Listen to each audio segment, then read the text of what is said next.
আওয়ামী লীগ সরকারের সময়ে গুম হওয়া সাতক্ষীরার যুবদল নেতা আবু সেলিমকে ফিরে পাওয়ার দাবিতে বিক্ষোভ মিছিল এবং সমাবেশ করেছে সদর উপজেলা যুবদল।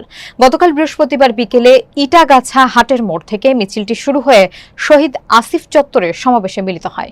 বিস্তারিত দেখুন মোকাররম বিল্লাহ ইমনের প্রতিবেদনে। অনুষ্ঠানে সভাপতিত্ব করেন জেলা যুবদলের সাবেক সমন্বয়ক আইনুল ইসলাম নান্টা।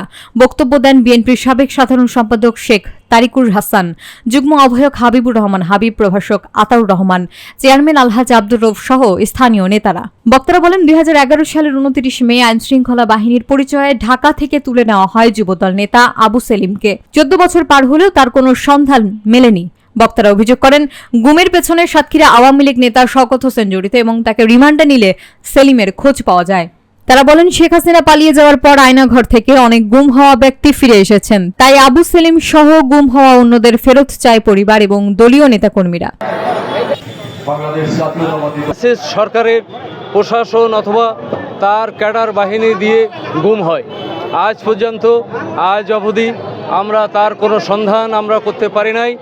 মানুষের পক্ষে কথা বলার জন্য শেখ হাসিনা আমার বাবাকে গুম করা হয়, যেটা এবং ব্রিটিশ সরকারের বিরুদ্ধে যারা বিগত দিনে আবু সেলিমকে সেদিন গুম করা হয়েছিল, ওদের বাবা আমার কিন্তু সন্তান।